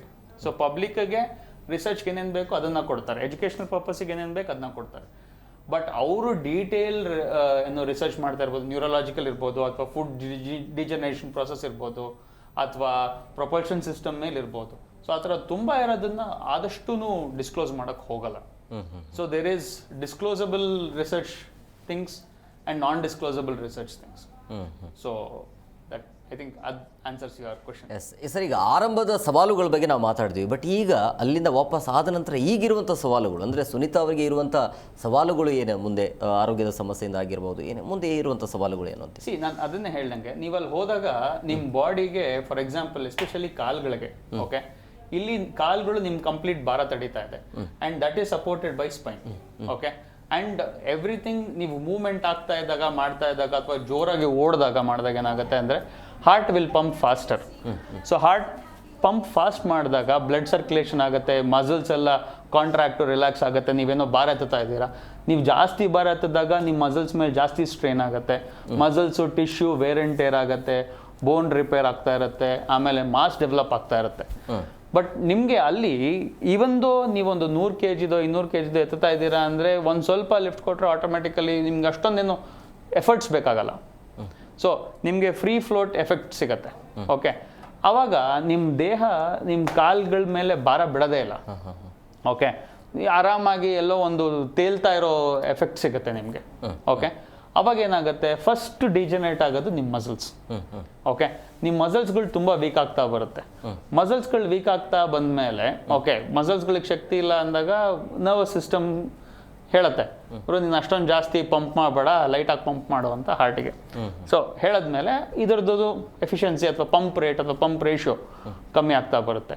So ಅದಾಗ್ತಾ ಇದ್ದಂಗೆ ಬೋನ್ ಮ್ಯಾರೋಗಳಿಗೆ ಎಫೆಕ್ಟ್ ಆಗುತ್ತೆ. ಬೋನ್ ಡೆನ್ಸಿಟಿ ಅಂತ, ಈಗ ಬೋನ್ ಒಂದು ಇಷ್ಟು ಡೆನ್ಸಿಟಿ ಅಂತ ಇರುತ್ತೆ. ಸೊ ಈಗ ಫಾರ್ ಎಕ್ಸಾಂಪಲ್ ನೀವು ಕೋಳಿ ಅಥವಾ ಪಕ್ಷಿಗಳದ್ದು ಮೂಳೆ ಆರಾಮಾಗಿ ಮುರಿದ್ಬಿಡ್ಬೋದು, ಯಾಕಂದ್ರೆ ಡೆನ್ಸಿಟಿ ತುಂಬ ಕಮ್ಮಿ ಇರುತ್ತೆ. ಓಕೆ, ಅದೇ ನಡೆದಾಡೋ ಅಂಥದ್ದು ಮ್ಯಾಮಲ್ಸ್ಗಳು ಬಂದಾಗ ಮೂಳೆಗಳು ತುಂಬ ಗಟ್ಟಿ ಆಗುತ್ತೆ. ಎಸ್ಪೆಷಲಿ ಈ ಥೈ ಬೋನ್ಸ್ ಮೂಳೆಗಳು ಡೆನ್ಸಿಟಿ ತುಂಬ ಜಾಸ್ತಿ ಇರುತ್ತೆ. ಸೊ ಅದು ಡಿಜೆನರೇಟ್ ಆಗ್ತಾ ಬರುತ್ತೆ. ಸೊ ಅಲ್ಲಿ ತುಂಬ ವರ್ಷ ಆಲ್ಮೋಸ್ಟ್ 9 ತಿಂಗಳು ವಾಸ ಇದ್ದಾರೆ ಅವರು. ಸೊ 9 ತಿಂಗಳು ಇಲ್ಲಿ ಬಂದಿದ್ದ ತಕ್ಷಣ ಫಾರ್ ಎಕ್ಸಾಂಪಲ್ ಅದೇ ಥರ ಭಾರ ಸಡನ್ನಾಗಿ ಏನಾದ್ರು ನಾನು ಇಲ್ಲಿದ್ದಾಗ 30 kg ಇರ್ತದೆ ಇದೆ, 40 kg ಇರ್ತದೆ ಇದೆ ಅಂದ್ಬಿಟ್ಟು ಎತ್ತಕ್ಕೆ ಹೋದರೆ ಆಗಲ್ಲ. ಅಕಸ್ಮಾತ್ ಸಡನ್ನಾಗಿ ಬಿದ್ದೋಯ್ತು ಅಂದರೆ there are high chances of brittility of bones, ಮೂಳೆ ಮುರಿದೋಗೋ ಚಾನ್ಸಸ್ ಇರುತ್ತೆ. ಸೊ ಆ ಥರ ಚಾನ್ಸಸ್ ಇರುತ್ತೆ. ಆಮೇಲೆ ಹಾರ್ಟ್ಗೂ ಅಷ್ಟೇ, ಈ ತಾಪಮಾನದಲ್ಲಿ ಅಥವಾ ಈ ಗ್ರಾವಿಟೇಷನಲಲ್ಲಿ ತಡ್ಕೊಳ್ಳೋ ಅಂಥದ್ದು ಅಥವಾ ಈ ಫಂಕ್ಷನಾಲಿಟಿ ನಾರ್ಮಲೈಸೇಷನ್ಗಾಗೋ ಹಂಗೆ ಬರೋದು ಇರುತ್ತೆ. ಸೊ ಇದೆಲ್ಲದೂ ಮೆಡಿಕಲಿ ತುಂಬ ಚಾಲೆಂಜಸ್ ಇದ್ದೇ ಇರುತ್ತೆ. ಇದ್ರ ಜೊತೆಗೆ ಪ್ರಮುಖವಾಗಿ ಸರ್, ಈ ಒಂದು ಕಾರ್ಯಾಚರಣೆ ಯಶಸ್ವಿ ಆದ ನಂತರ ಅಂದರೆ ಡಿಲೇ ಆಗಿರ್ಬೋದು, ಲೇಟ್ ಆದರೂ ಕೂಡ ಇದನ್ನು ಸಕ್ಸಸ್ ಮಾಡಿರೋದ್ರಿಂದಾಗಿ ಇನ್ಮೇಲೆ ಇರುವಂಥ ಗಗನಯಾನಿಗಳಿಗೆ ಒಂದು ಆತ್ಮಸ್ಥೈರ್ಯ ಇರುತ್ತೆ, ಯಾರು ಬೇಕಾದರೂ ಹೋಗಿ ವಾಪಸ್ ಸೇಫಾಗಿ ಬರಬಹುದು ಅಂತೇಳಿ. ಮುಂಚೆ 2000 ಈಗ ಕಲ್ಪನಾ ಚಾವ್ಲಾ ಅವ್ರದ್ದು ಟೈಮಲ್ಲಿ ನೀವು ನೋಡಿದ್ರೆ ಆ ಎಪಿಸೋಡ್ ಆದಮೇಲೆ ಆ ಒಂದು ಕಂಪ್ಲೀಟ್ ಡ್ಯೂರೇಷನಲ್ಲಿ ಸ್ಟಾಪೇ ಮಾಡಿಬಿಟ್ಟಿದ್ರು. ಓಕೆ, ಸ್ಪೇಸ್ ಟ್ರಾವೆಲ್ನ. ಬಟ್ ಇವಾಗ ಇಲಾನ್ ಮಸ್ಕ್ ಆದಮೇಲೆ ಏನಾಗಿದೆ, ಒಂದು 2-3 ಸತಿ ಪ್ರೈವೇಟ್ ಟ್ರಿಪ್ಸೇ ಏನೊಂಥರ ಇಂಟರ್ನ್ಯಾಷನಲ್ ಸ್ಪೇಸ್ ಸ್ಟೇಷನ್ ಯಾವುದೋ ಒಂದು ಟೂರಿಸಮ್ ಸ್ಪಾಟ್ ಥರ ಆಗ್ಬಿಟ್ಟಿದೆ. ಓಕೆ, ನನ್ನ ಹತ್ರ ದುಡ್ಡಿತ್ತು ಅಂದರೆ ನಾನು ಹೋಗ್ತೀನಿ ಬರ್ತೀನಿ, ಯಾರು ಕರ್ಕೊಂಡು ಹೋಗ್ತಾರೆ, ಸ್ಟಾರ್ಲಿಂಕ್ ಕರ್ಕೊಂಡು ಹೋಗ್ತಾರೆ ಅನ್ನೋದಿದೆ. ಇನ್ಫ್ಯಾಕ್ಟ್ ಗೊತ್ತಿಲ್ಲ, ಇದು ಪ್ರೈವೇಟ್, ಇದು ಇಟ್ಸ್ ಎ ಕಂಪ್ಲೀಟ್, ನಾಸಾ ಅಲ್ಲ, Starlink it's a private. In fact it is called as freedom ಅಂತ. The shoot which brought back the people is called as freedom. So it's a private entity, it's a private partnership which brought back Sunita Williams. So ಹಾಗಾಗಿ ಏನಂದರೆ ಇವರಿಂದ ದುಡ್ಡು ಹೋಗುತ್ತೆ, ಜಸ್ಟಿಫಿಕೇಷನ್ನು ಅಥವಾ ಅವ್ರ legal issues ತುಂಬ ಇರುತ್ತೆ. ಬಟ್ ಅದು ಬಿಟ್ಟರೆ ಗೋಯಿಂಗ್ ಆ್ಯಂಡ್ ಕಮಿಂಗ್ ಬ್ಯಾಕ್ ನನಗನ್ಸೋ ಪ್ರಕಾರ ಫ್ಯೂಚರಲ್ಲಿ ಸ್ಪೇಸ್ ಟೂರಿಸಮ್ ಅಂತಾನೆ ಒಂದು ಟೂರಿಸಮ್ ಶುರು ಆಗ್ಬೋದು. ಓಕೆ, ಶುರು ಆಗಿದೆ, ಇನ್ಫ್ಯಾಕ್ಟ್ ಶುರು ಆಗಿದೆ already. I think Indian, I don't remember ಅವ್ರ ಹೆಸರು ನಾಪಕಕ್ಕೆ ಬರ್ತಾ ಇಲ್ಲ. He is an Indian origin. He was the first tourist to go in to space, not as an astronaut but as a tourist. ಅವರು Indian ಅವರು, I think ಹುಡುಕಿದ್ರೆ ಚಾವ್ಲಾ ಅಂತ ಹೇಳಿ ಅವ್ರಿಗೆ ಅಲ್ಲ, ಗೊತ್ತಿಲ್ಲ ನನಗೆ ಜ್ಞಾಪಕ ಬರ್ತಾ ಇಲ್ಲ. ಓಕೆ, ಬಟ್ ಅವರು he was the first person to go as a tourist to space and come back. So ನಮ್ಮ ಹತ್ರ ದುಡ್ಡಿತ್ತು ಅಂದರೆ ನಾವು ಆರಾಮಾಗಿ ಹೋಗ್ಬಿಟ್ಟು ಬರ್ಬೋದು. ಇನ್ಫ್ಯಾಕ್ಟ್ ಆ ಥರ ತುಂಬ ನಡೆಯುತ್ತೆ. ಈಗ 2 ಸತಿ ಏನೋ ಆಗಿದೆ ಅದು. ಇನ್ಫ್ಯಾಕ್ಟ್ ಇದೇ ಸ್ಪೇಸ್ ಇಂಟರ್ನ್ಯಾಷನಲ್ ಸ್ಪೇಸ್ ಸ್ಟೇಷನ್ಗೆ ಹೋಗಿ ಬಂದಿರೋ ಅಂಥದ್ದು ಇದೆ. ಸರ್, ಈಗ ಸಹಜವಾಗಿ ಪ್ರಮುಖವಾಗಿ ಇಲ್ಲಿ ಇರುವಂಥ ಚಾಲೆಂಜ್ಗಳು ಅಂತ ಬಂದಾಗ ಅದು ಒಂದು ಕಡೆ ಆಯಿತು. ಈಗ ಚಾಲೆಂಜ್ ಎಲ್ಲವನ್ನು ಎದುರಿಸಿ ಬಂದಿದ್ದಾರೆ, ಈಗ ಭೂಮಿಗೆ ವಾಪಸ್ ಆಗಿದ್ದಾರೆ. ಅದು ಒಂದು ಕಡೆ ಆದರೆ ಎಲ್ರಿಗೂ ಕೂಡ ಒಂದು ಕುತೂಹಲ ಇರುತ್ತೆ, ಅಲ್ಲಿ ಏನು ಮಾಡಿರ್ಬೋದು, 9 ತಿಂಗಳುಗಳ ಕಾಲ ಏನೇನು ಮಾಡಿರ್ಬೋದು, ಜೀವನ ಹೇಗಿರುತ್ತೆ ಅಂತೇಳಿ. ಅಂದರೆ ಇಲ್ಲಿಯ ಜೀವನ ಬೇರೆ ಥರನೇ ಇರುತ್ತೆ, ಇಲ್ಲಿ ಭೂಮಿಯ ಜೀವನ ಅಂತ ಬಂದಾಗ ಬೇರೆ ಥರನೇ ಇರುತ್ತೆ. ಫುಡ್ಡಿನ ವಿಚಾರ ಆಗಿರ್ಬೋದು ಅಥವಾ ಬದುಕುವಂಥ ವಿಚಾರ ಆಗಿರ್ಬೋದು, ಬೇರೆ ಥರ ಇರುತ್ತೆ. ಬಟ್ ಅಲ್ಲಿ ಹೇಗಿರುತ್ತೆ ಅಂದರೆ ಒಂದೇ ಕಡೆ ಇರ್ತಾರಾ ಅಥವಾ ಹೇಗೆ? ಸಿ ನಾನು ನಿಮ್ಗೆ ಮುಂಚೆ ಹೇಳ್ದಂಗೆ international space station it's a football, ಒಂದು ದೊಡ್ಡ ಫುಟ್ಬಾಲ್ಸ್ ಗ್ರೌಂಡ್ ಇದೆಯಲ್ಲ, ಅಷ್ಟು ದೊಡ್ಡ ಜಾಗ ಅದು. ಅಷ್ಟು ದೊಡ್ಡ ಜಾಗದಲ್ಲಿ ಇರೋಕ್ಕಾಗಲ್ಲ, ಏನಕ್ಕಂದರೆ ಸೋಲಾರ್ ಪ್ಯಾನಲ್ಸ್ಗಳೆಲ್ಲ ಇರುತ್ತೆ, ಅಲ್ಲೆಲ್ಲ ನಾವೇನು ನ್ಯಾವಿಗೇಟ್ ಮಾಡೋಕ್ಕಾಗಲ್ಲ. So 2 hours it's a fixed regime, it's an extremely disciplined regime ಅಲ್ಲಿ ಆಗಲೇಬೇಕು. ಸೊ 2 hours ನಾನು ಎಕ್ಸಸೈಸ್ ಮಾಡಬೇಕು, it's a fixed regime, fix ಆಗುತ್ತೆ. ಅದ್ರ ಪ್ಲಸ್ ಅವ್ರದ್ದು ನಾರ್ಮಲ್ ರೊಟೀನ್ಸ್ ಇರುತ್ತೆ, ಆ ನಾರ್ಮಲ್ ರೊಟೀನ್ಸ್ ಫಾಲೋ ಮಾಡಲೇಬೇಕು. ನೀವು ನಿದ್ದೆ ಬರುತ್ತೋ ಬಿಡುತ್ತೋ ಇಲ್ಲ. ಸೊ ಇಷ್ಟು ಅವರ್ಸು ಬಾಡಿ ರೆಸ್ಟಿಂಗ್ ಪೊಸಿಷನಲ್ಲಿ ಇರಬೇಕು ಅಂದರೆ ರೆಸ್ಟಿಂಗ್ ಪೊಸಿಷನಲ್ಲಿ ಇರಲೇಬೇಕು. Probably that could be one of the experiment. Okay, how my body response for this particular type of a climate ಅನ್ನೋದೂ ಒಂದು ಎಕ್ಸ್ಪೆರಿಮೆಂಟ್ ಇದ್ದೇ ಇರುತ್ತೆ. ಸೊ ಇದೆಲ್ಲದೂ ಕಾನ್ಸ್ಟೆಂಟ್ಲಿ ಆನ್ ಗೋಯಿಂಗ್ ಪ್ರೋಸೆಸ್ ಇರುತ್ತೆ. ಪ್ಲಸ್ ಅದ್ರ ಜೊತೆಗೆ ಅವ್ರದ್ದು ರೊಟೀನ್, ಈಗ ಇಲ್ಲಿ ಗಾಡಿ ಓಡ್ತಾ ಇದೆ ಅಂದರೆ ಸರ್ವಿಸಿಂಗ್ ಇರುತ್ತೆ, ಆ ಥರ ಎಲ್ಲ ಇರುತ್ತೆ. ಸೊ ಅಲ್ಲೊಂದು ಇಂಟರ್ನ್ಯಾಷನಲ್ ಸ್ಪೇಸ್ ಸ್ಟೇಷನಲ್ಲಿ ರಿಪೇರ್ಸ್, ವೇರ್ ಆ್ಯಂಡ್ ಟೇರ್ಸ್ ಇರುತ್ತೆ. ಇವ್ರುಗಳು ಸ್ಪೇಸ್ ಆಚೆ ಹೋಗಿ, ಇಂಟರ್ನ್ಯಾಷನಲ್ ಸ್ಪೇಸ್ ಆಚೆ ಹೋಗಿ ಸ್ಪೇಸ್ ವಾಕ್ ಮಾಡಿ ಅದನ್ನು ಫಿಕ್ಸ್ ಮಾಡ್ಕೊಂಡು ಅಂಥದ್ದು, ಅಥವಾ ರಿಪೇರ್ ಇರ್ಬೋದು, ಸರ್ವಿಸಿಂಗ್ ಇರ್ಬೋದು, ಆ ಥರದ್ದು ತುಂಬ ಇರುತ್ತೆ. We call it a space walk ಅಂತ ಹೇಳ್ತಾರೆ. ಸೊ ಆ ಥರದ್ದು ರೆಗ್ಯುಲರ್ ರೊಟೀನ್ಸ್ ಇರುತ್ತೆ. ಇವರೇ ಹೋಗ್ತಾರೆ ಅಂತಲ್ಲ, ಇವ್ರು ಮಾಡೋವಂಥ ಕೆಲಸನೂ ಒಂದಿರ್ಬೋದು. ಸೊ ಆ ಥರದ್ದಿರುತ್ತೆ. ಸೊ ಅಥವಾ ಯಾವುದಾದ್ರು ಒಂದು ರೆಕ್ಟಿಫಿಕೇಷನ್ ಇರ್ಬೋದು, ಅಥವಾ ಯಾವುದೋ ಒಂದು ಕಮ್ಯುನಿಕೇಷನ್ ಬೇಸಿಸ್ ಇರ್ಬೋದು. ಸೊ ಆ ಥರದ್ದು ತುಂಬ ರೆಗ್ಯುಲರ್ ರೊಟೀನ್ಸ್ ಇದ್ದೇ ಇರುತ್ತೆ. So that is one common thing which goes. ಅಂದರೆ ಸಾಮಾನ್ಯ ಜನರ ರೋಟಿನೇ ಬೇರೆ ಇರುತ್ತೆ, ಅವ್ರದ್ದೇ ಬೇರೆ ಇರುತ್ತೆ. ಈಗ ವಾಪಸ್ ಬಂದಿರೋದ್ರಿಂದ ಅವ್ರಿಗೂ ಬೇಜಾರಾಗಿರ್ಬೋದು, ನಾನು ಅಲ್ಲೇ ಇರಬಹುದಾಗಿತ್ತಲ್ಲ ಅಂತೇಳಿ ಅವ್ರಿಗೂ ಕೂಡ ಅನ್ಸುತ್ತೆ. ಯಾಕಂದರೆ ಈ ಹಿಂದೆ ಕೂಡ ಸುನೀತಾ ಅವರೇ ಕೂಡ ಹೇಳಿದರು, ಅವರು ನನಗೆ ಇಲ್ಲಿ ವಾಪಸ್ ಬರೋದಕ್ಕಿಂತ ಅಲ್ಲಿ ಅದನ್ನು ಮಿಸ್ ಮಾಡ್ಕೊಳ್ತಾ ಇದ್ದೀನಿ ಅಂತೇಳಿ. ಸೊ ಅದು ಯಾವಾಗಲೂ ಅಷ್ಟೇ, ಯಾವ್ದು ನಮ್ಮ ಹತ್ರ ಇರಲ್ವೋ ಅದೇ ಜಾಸ್ತಿ ಆಸೆ ಆಗತ್ತೆ. ಸರ್, ಪ್ರಮುಖವಾಗಿ ಈ ಸ್ಪೇಸ್ ಎಕ್ಸ್ ಅಂತ ಬಂದಾಗ ಆ ಸಿಸ್ಟಮ್ ಹೇಗಿರುತ್ತೆ ಸರ್ ಅದು? C, space X is nothing but, ಈಗ ಫಾರ್ ಎಕ್ಸಾಂಪಲ್ ಒಂದು ದೊಡ್ಡ ರಾಕೆಟ್ ನೋಡಿದ್ರೆ ಮೇಲ್ಗಡೆ ಇರೋ ಒಂದು ಕೋನ್ ಇದೆಯಲ್ಲ, ಆ ಕೋನ್ ಈಗ ಫಾರ್ ಎಕ್ಸಾಂಪಲ್ ರೀ ಎಂಟ್ರಿ ಆಯ್ತು ನೋಡಿ, ಅದನ್ನ ಒಂದು ಶೀಲ್ಡ್ ಅಲ್ಲಿ ಕ್ಲೋಸ್ ಮಾಡಿ ಇಟ್ಟಿರ್ತಾರೆ. ಸೊ ಒಂದು ಪ್ರೈಮರಿ ಎಕ್ಸಾಸ್ಟ್ ಸಿಸ್ಟಮ್ ಅಂತ ಇರುತ್ತೆ, ಆಮೇಲೆ ಸೆಕೆಂಡರಿ ಪ್ರೊಪಲ್ಷನ್ ಸಿಸ್ಟಮ್ ಅಂತ ಇರುತ್ತೆ. ಸೊ ಪ್ರೈಮರಿ ಪ್ರೊಪಲ್ಷನ್ ಸಿಸ್ಟಮ್ ಒಂದು ಹೈಟ್ ತನಕ ತಗೊಂಡೋಗಿ ಅದು ಡಿಸೆಂಡೇಜ್ ಆಗುತ್ತೆ. ನೀವು ಯಾವುದೇ ರಾಕೆಟ್ ಲಾಂಚಿಂಗ್ ನೋಡಿದ್ರು ಮೇಲ್ಗಡೆ, ಈಗ ಫಾರ್ ಎಕ್ಸಾಂಪಲ್ ನೀವು ನಿಮ್ಮ ಬ್ಯಾಕ್ಗ್ರೌಂಡಲ್ಲಿ ಸುನೀತಾ ವಿಲಿಯಮ್ಸ್ ಹಿಂದೆಗಡೆ ಇದೆಯಲ್ಲ, ಅದು ಸ್ಪೇಸ್ ಸ್ಟೇಷನ್, ಅದು ಅದ್ರ ಮೇಲ್ಗಡೆ ಇರುವಂಥ ಪ್ಲೇನ್ ಮಾತ್ರನೇ ಹೋಗಿ ಡಾಕ್ ಆಗೋದು. ಇನ್ನು ಮಿಕ್ಕಿದ್ದೆಲ್ಲ ಏನಿದ್ರು ಪ್ರೊಪಲ್ಷನ್ ಸಿಸ್ಟಮ್ ಅಷ್ಟೇ. ಅದನ್ನ ಒಂದು ಹೈಟಿಗೆ ತಗೊಂಡೋಗಿ ಅದು ಡಿಸೆಂಗೇಜ್ ಆಗಿಬಿಡುತ್ತೆ. ಡಿಸೆಂಗೇಜ್ ಆಗಿ ಅದು ಕಂಟಿನ್ಯೂ ಆಗುತ್ತೆ, ಅದು ಕಂಟಿನ್ಯೂ ಆಗಿ ಟ್ರಾವೆಲ್ ಆಗಿ ಹೋಗಿ ಡಾಕಿಂಗ್ ಆಗುತ್ತೆ. ಬಟ್ ಈ ಯೂನಿಟ್ ಇದೆಯಲ್ಲ, ಈ ಯೂನಿಟಲ್ಲಿ ಆ ಥರದ್ದು ಏನೂ ಇಲ್ಲ. This unit was very simple. ಒಂದಷ್ಟು ಊಟದ್ದು, ಒಂದಷ್ಟು ತಿಂಡಿದು, ಒಂದಷ್ಟು ಎಸೆನ್ಷಿಯಲ್ಸ್ ಮಾತ್ರ. They was no service parts, they was no additional things ISSಗೆ ಆ್ಯಡ್ ಮಾಡಿದ್ದು ಏನೂ ಇಲ್ಲ. ಸೊ ಎಸೆನ್ಷಿಯಲ್ ಪ್ರೈಮರಿ ಥಿಂಗ್ಸ್ ಮಾತ್ರ. ಆಮೇಲೆ ಇಬ್ಬರು ಪೈಲಟ್ಸ್, ಆಸ್ಟ್ರೋನಾಟ್ಸ್ ಹೋಗಿದ್ದು. ಸೊ ಇನ್ನು ಮಿಕ್ಕಿದೆಲ್ಲದನ್ನೂ ಅವ್ರನ್ನ ಕರ್ಕೊಂಬರೋದಂತ it was a unified mission. So ಇದ್ರ ಜೊತೆಗೆ ಆಕ್ಸಿಲರಿ ಮಿಷನ್ಸ್ ಅಂತ ಏನೂ ಇರಲಿಲ್ಲ ಇದಕ್ಕೆ. So this straight went up. Of course ನೀವು ಡೈರೆಕ್ಟಾಗಿ ಹೋಗಿ ಡಾಕ್ ಆಗೋಕ್ಕಾಗಲ್ಲ. ನೀವು ಫಸ್ಟ್ ಅದ್ರ ಆರ್ಬಿಟ್ಗೆ ಹೋಗ್ಬಿಟ್ಟು ಅದ್ರದ್ದು ಸ್ಪೀಡ್ ಮ್ಯಾಚ್ ಮಾಡಿಕೊಂಡು ಡಾಕಿಂಗ್ ಹಾಕ್ಕೊಂಡು, ಆಮೇಲೆ exchange of whatever materials ಅಥವಾ ಇಲ್ಲಿ ಆಸ್ಟ್ರೋನಾಟ್ಸ್ಗಳನ್ನ ಎಕ್ಸ್ಚೇಂಜ್ ಮಾಡಿಕೊಂಡು ಅನ್ಡಾಕಿಂಗ್ ಮಾಡಿದ್ಮೇಲೆ ಸಡನ್ನಾಗಿ ಡಿಸೆಂಡ್ ಆಗೋಕ್ಕಾಗಲ್ಲ. It's not a straight impact. ಈಗ ಫಾರ್ ಎಕ್ಸಾಂಪಲ್ ಇಲ್ಲಿ ಇಂಟರ್ನ್ಯಾಷನಲ್ ಸ್ಪೇಸ್ ಸ್ಟೇಷನ್ ಇದೆ ಅಂದರೆ ಡೈರೆಕ್ಟಿಂಗ್ ಇಂಪ್ಯಾಕ್ಟ್ ಆಗಲ್ಲ. ಸೊ ಆರ್ಬಿಟಿಗೆ ಹಿಂಗೆ ಹೋಗಿ ಆಮೇಲೆ ಡೈರೆಕ್ಟಾಗಿ ಎಲ್ಲಿ ಲ್ಯಾಂಡ್ ಆಗಬೇಕು ಅಂತ ಇರುತ್ತೆ, ಆ ಲ್ಯಾಂಡಿಂಗಿಗೆ ಎಷ್ಟು ವೆಲಾಸಿಟಿ ಕೊಟ್ಕೊಂಡು ಅಥವಾ ಎಷ್ಟು ಮೊಮೆಂಟಮ್ ಬೇಕು ಅದನ್ನೆಲ್ಲದನ್ನೂ ಕ್ಯಾಲ್ಕುಲೇಟ್ ಮಾಡಿ ಆ ಜಾಗದಲ್ಲೇ ಡಿಸೆಂಡ್ ಆಗಬೇಕು. ಈಗ ಫಾರ್ ಎಕ್ಸಾಂಪಲ್ ಭೂಮಿ ಇಲ್ಲಿದೆ, ನಾನು ಡೈರೆಕ್ಟಾಗಿ ಹಿಂಗೆ ಒಂದೇ ಡೈರೆಕ್ಷನಲ್ಲಿ ಬರ್ಬೋದಲ್ವಾ? ಆಗಲ್ಲ. ಆ ಒಂದೇ ಡೈರೆಕ್ಷನಲ್ಲಿ ಬಂತು ಅಂದರೆ ವೆಲಾಸಿಟಿ ತುಂಬ ಇನ್ಕ್ರೀಸ್ ಆಗುತ್ತೆ, ಫ್ರಿಕ್ಷನ್ ತುಂಬ ಇನ್ಕ್ರೀಸ್ ಆಗುತ್ತೆ, ಡ್ಯಾಮೇಜು, ಕೆಟಾಸ್ಟ್ರಫಿ ತುಂಬ ಇರುತ್ತೆ. ಫಸ್ಟ್ ಆಫ್ ಆಲ್ ಬಯಾಲಜಿಕಲಿ ನಾವು ಆ ಫೋರ್ಸ್ ತಡ್ಕೊಳಕ್ಕಾಗಲ್ಲ. ನಾವೇ ಅಂತ ಅಲ್ಲ, ಯಾರೇ ಆಗಲಿ, ಇವನ್ ಟ್ರೈನ್ಡ್ ಆಸ್ಟ್ರೋನಾಟ್ಸ್ ಅಷ್ಟು ಫೋರ್ಸ್ನ ತಡ್ಕೊಳಕ್ಕಾಗಲ್ಲ. ಸೊ ಹಂಗಾಗಿ ಏನಾಗುತ್ತೆ, ಆ್ಯಂಡ್ ವೆರಿ ಇಂಪಾರ್ಟೆಂಟ್, ಆ ಮೆಟಲ್ ವಿಲ್ ಡಿಜೆನ್ರೇಟ್. ಆ ಹೆವಿ ಫ್ರಿಕ್ಷನ್ಗೆ ಇನ್ಫ್ಯಾಕ್ಟ್ ನೀವು ಆ ವೆಸಲ್ ಬಂದು, ಫ್ರೀಡಮ್ ವೆಸಲ್ ಬಂದು ಅಲ್ಲಿ ಬೆಲ್ಟ್ ಹಾಕಿರ್ತಾರೆ ಸರ್. ಇಲ್ಲಿ ದೃಶ್ಯಾವಳಿಯಲ್ಲಿ ಕೂಡ ನಾವು ನೋಡ್ತಾ ಇದ್ದೀವಿ, ಬೆಲ್ಟ್ ಹಾಕಿ ಒಂದೇ ಕಡೆ ಕೂಡಿಸಿದ್ರೆ ಅಂದರೆ ಹಂಗೆ ಅಲ್ಲಾಡಂಗಿಲ್ವಾ ಅಥವಾ ಹಂಗೆ ಇರಬೇಕಾಗಿ? ಸಿ, ಒಂದೇ ಕಡೆ ಕೂತಿದ್ರೆ ಸಖತ್ ಸೇಫ್. ಈಗ ಫಾರ್ ಎಕ್ಸಾಂಪಲ್ ನೀವು ಬೆಲ್ಟ್ ಹಾಕೊಂಡಿರ್ತೀರ, ಬಟ್ ಆನ್ ಇಂಪ್ಯಾಕ್ಟ್ ಏನಾಗುತ್ತೆ, ಬೆಲ್ಟ್ ಎಷ್ಟೇ ಗಟ್ಟಿ ಹಿಡ್ಕೊಂಡಿದ್ರು, ಈಗ ನಿಮ್ಮ ಕಾರ್ ಹೋಗಿ ಆಕ್ಸಿಡೆಂಟ್ ಆಯಿತು ಅಥವಾ ಏನೋ ಒಂದು ಆಯಿತು ಅಂದಾಗ ಏನಾಗುತ್ತೆ, you will push and pull back. So ಅವಾಗ ಏನಾಗುತ್ತೆ, ಮಸಲ್ ವೇರ್ ಆ್ಯಂಡ್ ಟೇರ್ ಜಾಸ್ತಿ ಆಗುತ್ತೆ. ಓಕೆ, ಸೊ ಬೆಲ್ಟ್ ಏನಕ್ಕೆ ಅಂದರೆ only to give you an additional support, ಒಂದು ಪ್ರೈಮರಿ ಸಪೋರ್ಟ್ ಥರ ಕೊಟ್ಟಂಗೆ, not allowing you to swing away, ಅಥವಾ ಬಿದ್ದಿದ ತಕ್ಷಣ ಜಂಪ್ ಆಗೋ ಚಾನ್ಸಸ್ ಇರ್ಬೋದು, ಅಥವಾ ಹೋಗಿ ಒಂದು ಯಾವ್ದಕ್ಕಾರು ಹೊಡ್ಕೊಳ್ಳೋ ಅಂಥ ಚಾನ್ಸಸ್ ಇರ್ಬೋದು. ಸೊ ಅದೆಲ್ಲದನ್ನ ಅವಾಯ್ಡ್ ಮಾಡೋದಕ್ಕೆ ಪ್ರಿಲಿಮಿನರಿ ಮೆಷರ್ಸ್ ಅಷ್ಟೇ ಅದು, just like your seat belt, ನಮ್ಮ ಸೀಟ್ ಬೆಲ್ಟ್ ಥರ ಅಷ್ಟೇ. ಸರ್, ಈಗ ಪ್ರಮುಖವಾಗಿ ಡೇ 1 ಇಲ್ಲಿಯ ತನಕ ಈ ಕಾರ್ಯಾಚರಣೆಯನ್ನು ನೋಡಿದಾಗ ನಿಮ್ಗೆ ಏನು ಅನ್ಸುತ್ತೆ? ಟೆಕ್ನಾಲಜಿಕಲಿ ಮಾರ್ವಲ್ ಅನಿಸುತ್ತೆ.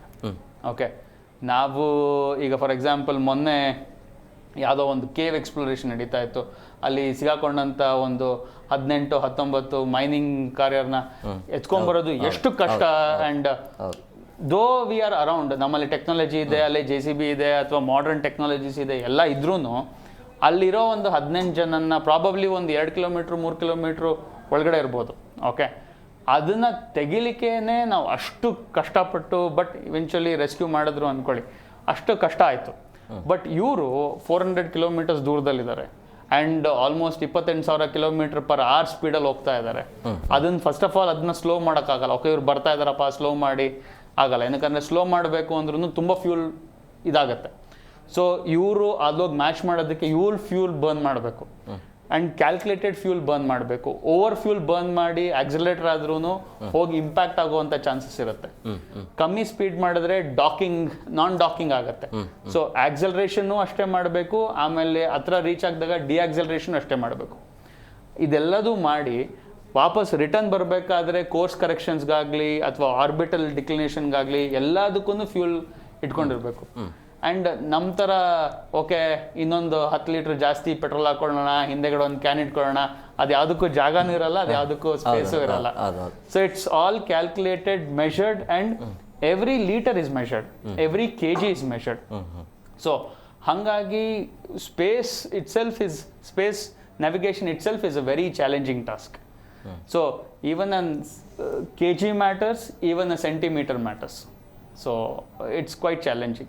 So ಅಂಥದ್ರಲ್ಲಿ ಫಸ್ಟ್ ಆಫ್ ಆಲ್ ಇದು SpaceX it's a completely new agency and failure ratios ನೋಡ್ತಾ ಇದ್ರೆ ಆ್ಯಕ್ಚುಲಿ ಜಾಸ್ತಿ ಇದೆ ಇವ್ರದ್ದು. Okay, because they do always all challenging tasks. So trusting them on their lives and going, and it's a third party to be very honest. ನಾಸಾಗೆ ಅವ್ರದ್ದು third party agency. So ಅವ್ರು ಹೋಗಿ ಅವ್ರಿಗೆ ಕಂಪ್ಲೀಟ್ ಕಂಟ್ರೋಲ್ ಕೊಟ್ಟು ತೊಗೊಂಬರೋದು ಇದೆಯಲ್ಲ, that is the reason why even though NASA ಅವ್ರು ತುಂಬ ಸತಿ ಮಾಡಿದ್ರು 9 ದಿವಸದಲ್ಲೇ ವಾಪಸ್ ಬರೋದು 9 ತಿಂಗಳಾಯ್ತು. ಸೊ ಆ ಥರ ತುಂಬ ಚಾಲೆಂಜಸ್ ಇರುತ್ತೆ. ಈಗ ಫಾರ್ ಎಕ್ಸಾಂಪಲ್ ಅವ್ರು ಫಸ್ಟ್ ಹೋಗಿದ್ದು ಮಿಷನ್ ಇದೆಯಲ್ಲ, ಹೀಲಿಯಂ ಲೀಕ್ ಆಯಿತು. ಸೊ ಹೀಲಿಯಂ ಲೀಕ್ ಆದಾಗ ಆ ಪ್ರೊಪಲ್ಷನ್ ಸಿಸ್ಟಮ್ ಏನು ಡಾಕಿಂಗು ಅಥವಾ ಅನ್ಡಾಕಿಂಗ್ ಇರುತ್ತೆ ಅಲ್ವಾ, ಅನ್ಡಾಕಿಂಗ್ ಆದಮೇಲೆ ಒಂದು ಕರೆಕ್ಟ್ ಆರ್ಬಿಟಲ್ ಸ್ಪೀಡ್ ಅಥವಾ ಒಂದು ಸ್ಪಿನ್ ಜನ್ರೇಟ್ ಮಾಡಬೇಕಾಗತ್ತೆ, ಅಥವಾ ವಾಪಸ್ ಬರಬೇಕಂದಾಗ ಫಾರ್ವರ್ಡ್ ಥ್ರಸ್ಟರ್ಸ್ ಆ್ಯಕ್ಟಿವೇಟ್ ಮಾಡಬೇಕಾಗತ್ತೆ, ಅಥವಾ ರಿವರ್ಸ್ ಥ್ರಸ್ಟರ್ಸ್ನ ಕಮ್ಮಿ ಮಾಡಬೇಕಾಗತ್ತೆ. ವಾಪಸ್ ನಿಲ್ಲಿಸ್ಬೇಕು ಅಂದಾಗ್ಲೂ ರಿವರ್ಸ್ ಥ್ರಸ್ಟರ್ಸ್ ಮಾಡಬೇಕು. ಈಗ ಫಾರ್ ಎಕ್ಸಾಂಪಲ್ ನಾನು ಇಲ್ಲಿಂದ ಆ ಕಡೆ ಬರಬೇಕು ಅಂದರೆ ನಾನು ಸುಮ್ಮನೆ ಹಂಗೆ ಮುಂದೆ ನಡ್ಕೊಂಡ್ಬರ್ತೀನಿ, ನಮ್ಮಲ್ಲಿ ಫ್ರಿಕ್ಷನ್ ಅಂತ ಇರುತ್ತೆ. ಸೊ ಸ್ಪೇಸಲ್ಲಿ ಫ್ರಿಕ್ಷನ್ ಅನ್ನೋ ಕಾನ್ಸೆಪ್ಟ್ ಇಲ್ಲ. ಸೊ ನೀವು ಬಾಲ್ ಎಸೆದ್ರೆ ಇಲ್ಲೊಂದು ಸ್ವಲ್ಪ ಹೊತ್ತಾದ್ಮೇಲೆ ನಿಂತ್ಕೊಳ್ಳುತ್ತೆ, ಅಲ್ಲಿ ಹಂಗಲ್ಲ, ಫ್ರಿಕ್ಷನ್ ಇಲ್ಲದೆ ಇದ್ದರೆ ಕಾನ್ಸ್ಟೆಂಟ್ಲಿ ಮೂವ್ ಆಗ್ತಾನೆ ಇರುತ್ತೆ. ಸೊ ಅದನ್ನು ನಿಲ್ಲಿಸ್ಬೇಕು ಅಂದ್ರೆ ನಿಮಗೆ ಫೋರ್ಸ್ ಬೇಕು. So that's a very challenging task in space. Sir, ಕೊನೆಯದಾಗಿ ಈ ಕಾರ್ಯಾಚರಣೆಯ ಯಶಸ್ಸಿನ ಬಗ್ಗೆ ಜೊತೆಗೆ ಸುನೀತಾ ವಿಲಿಯಮ್ಸ್ ಬಗ್ಗೆ ಏನು ಹೇಳ್ತೀರಿ? ಹ್ಯಾಟ್ಸ್ ಆಫ್ ಅಷ್ಟೇ ಹೇಳಬಲ್ಲೆ ನಾನು. ಇತಿಹಾಸ ಪುಟದಲ್ಲಿ ಇರುತ್ತೆ ಅಂತ ಹೇಳ್ತೀನಿ. ಎಕ್ಸಾಕ್ಟ್ಲಿ ಅಷ್ಟೇ ಹೇಳಬಲ್ಲೆ. ನಿಜ. Thank you very much sir, ಇಷ್ಟೊತ್ತು ಕಾರ್ಯಕ್ರಮಕ್ಕೆ thank you so much join ಆಗಿದ್ದಕ್ಕೆ. ಎಸ್, ನೋಡಿದ್ರಲ್ಲ ವೀಕ್ಷಕರೇ, ಪ್ರಮುಖವಾಗಿ ಸಹಜವಾಗಿ ಎಲ್ರಿಗೂ ಕೂಡ ಒಂದು ಆತಂಕ ಇತ್ತು. 1 ವಾರ ಅಂಥೇಳಿ 9 ತಿಂಗಳುಗಳ ಕಾಲ ಅಲ್ಲಿ ಬದುಕೋದು ಹೇಗೆ ಅಂಥೇಳಿ, ಅದೆಲ್ಲವೂ ಕೂಡ ಸೇಫ್ ಇದೆ, ಸುರಕ್ಷಿತವಾಗಿ ವಾಪಸ್ ಬಂದಿದ್ದಾರೆ, ಯಾವುದೇ ರೀತಿಯಾಗಿ ಸಮಸ್ಯೆ ಇಲ್ಲ, ತೊಂದರೆ ಅಂತೂ ಆಗಿಲ್ಲ. ಸೊ ಪ್ರಮುಖವಾಗಿ ಈ ಒಂದು ಕಾರ್ಯಾಚರಣೆ ಜೊತೆಗೆ ಈ ಒಂದು ಟೆಕ್ನಾಲಜಿ ಏನಿದೆ ಅಂದರೆ ಈ SpaceX ಅನ್ನುವಂಥದ್ದು ಆಗಿರ್ಬೋದು, ಅಥವಾ ಅಂತರಿಕ್ಷ ನೌಕೆ ಕಳಿಸಿರುವಂಥದ್ದು ಆಗಿರ್ಬೋದು, ಇದೆಲ್ಲವನ್ನು ನೋಡ್ತಾ ಇದ್ರೆ ಗಗನಯಾನಿಗಳಿಗೆ ಯಾವುದೇ ರೀತಿಯಾಗಿ ಸಮಸ್ಯೆ ಆಗಲ್ಲ ಅಂತೇಳಿ, ಅಂದರೆ ಯಾರು ಬೇಕಾದರೂ ಹೋಗಿ ಬರಬಹುದು ಅನ್ನೋದಕ್ಕೆ ಬೆಸ್ಟ್ ಎಕ್ಸಾಂಪಲ್ ಈ ಒಂದು ಕಾರ್ಯಾಚರಣೆ ಯಶಸ್ವಿ ಆಗಿರೋದು. ಸೊ ಹಂಗಾಗಿ ಈ ಒಂದು ಕಾರ್ಯಾಚರಣೆಯನ್ನು ನೋಡಿದಾಗ, ಜೊತೆಗೆ ಸುನೀತಾ ವಿಲಿಯಮ್ಸ್ ಅವರ ಒಂದು ಸಾಧನೆ ನೋಡಿದಾಗ 3ನೇ ಬಾರಿಗೆ ಇದು ಸಕ್ಸಸ್ ಆಗಿರೋದು, ಬಟ್ ದೀರ್ಘಾವಧಿ ಆಯಿತು, ಡಿಲೇ ಆಯಿತು. ಸೊ ಹಂಗಾಗಿ ಸುನೀತಾ ಅವರ ಹೆಸರು ಇತಿಹಾಸ ಪುಟದಲ್ಲಿ ಸೇರುತ್ತೆ. ಇದಾಗಿತ್ತು ಇವತ್ತಿನ ವಿಶೇಷ. ಮತ್ತಷ್ಟು ಅಪ್ಡೇಟ್ಸ್ಗಾಗಿ ನೋಡ್ತಾ ಇರಿ ಜಿ ಕನ್ನಡ ನ್ಯೂಸ್. ಸತ್ಯವೇ ಸುದ್ದಿಯ ಜೀವಾಳ.